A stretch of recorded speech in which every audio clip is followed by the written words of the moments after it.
ನಮಸ್ತೆ ಸ್ನೇಹಿತರೆ, ಇವತ್ತಿನ ವಿಡಿಯೋದಲ್ಲಿ ಕಡಲೆಕಾಳು ಉಸ್ಲಿನ ಮಾಡ್ತಾಯಿದ್ದೀನಿ.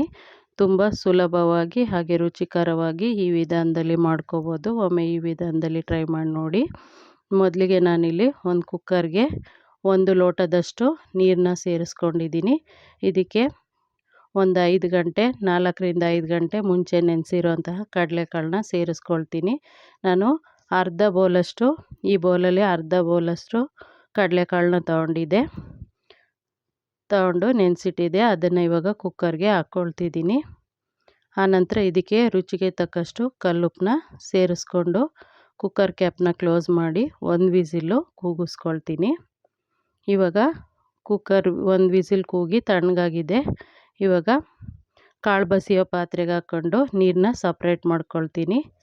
ಈ ನೀರನ್ನ ನೀವು ಬಸ್ಸಾರಾಗಿ ಮಾಡ್ಕೋಬೋದು ಅಥವಾ ಉಪ್ಸಾರಾಗಾದ್ರೂ ಬಳಸ್ಕೋಬೋದು. ಆನಂತರ ತೆಂಗಿನಕಾಯಿ, ಶುಂಠಿ, ಕರಿಬೇವನ್ನ ತಗೊಂಡಿದ್ದೀನಿ. ರುಬ್ಕೊಳ್ತೀನಿ, ಅದನ್ನು ನೀರು ಹಾಕ್ತೆ.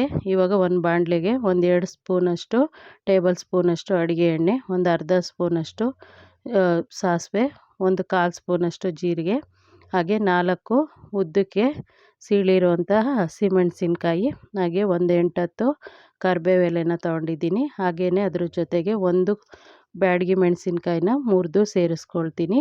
ನೀವು ಹಸಿಮೆಣಸಿನ್ಕಾಯಿನ ರುಬ್ಬಕ್ಕಾದ್ರೂ ಬಳಸ್ಕೋಬೋದು.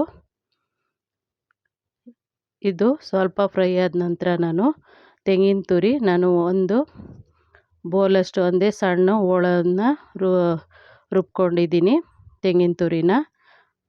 ತೆಂಗಿನ ತುರಿ, ಶುಂಠಿ, ಕರಿಬೇವನ್ನ ರುಬ್ಕೊಂಡಿದ್ದೀನಿ, 3 ಪದಾರ್ಥನ. ಇವಾಗ ಕೊತ್ತಂಬರಿ ಸೊಪ್ಪು ಹಾಕ್ಬಿಟ್ಟು ಹಾಗೆಯೇ ಇದಕ್ಕೆ ರುಚಿಗೆ ತಕ್ಕಷ್ಟು ಅಂದರೆ 1-2 ಚಿಟಿಕೆಯಷ್ಟು ಪುಡಿ ಉಪ್ಪನ್ನ ಸೇರಿಸ್ಕೊಳ್ತೀನಿ. ಈ ತೆಂಗಿನಕಾಯಿ ಇದಕ್ಕೆಲ್ಲ ಬೇಕು, ಅದಕ್ಕೋಸ್ಕರ ಕಡಲೆಕಾಳು ಬೇಯುವಾಗಲೇ ಉಪ್ಪನ್ನು ಸೇರಿಸ್ಕೊಂಡಿದ್ದೀನಿ. ಈ ರೀತಿ ಫ್ರೈ ಮಾಡಿಕೊಂಡ್ರೆ ಕಡಲೆಕಾಳು ಉಸ್ಲಿ ರೆಡಿಯಾಗುತ್ತೆ. ಇದಕ್ಕೆ ಒಂದು ಅರ್ಧ ಸ್ಪೂನಷ್ಟು ನಿಂಬೆಹಣ್ಣು ರಸನ ಕೊನೆಯಲ್ಲಿ ಸೇರಿಸ್ಕೊಳ್ತೀನಿ. ಈ ವಿಡಿಯೋ ಇಷ್ಟ ಆಗಿದರೆ ಪ್ಲೀಸ್ ಲೈಕ್ ಮಾಡಿ, ಮರೀದೆ ಕಮೆಂಟ್ ಮಾಡಿ. ಧನ್ಯವಾದಗಳು.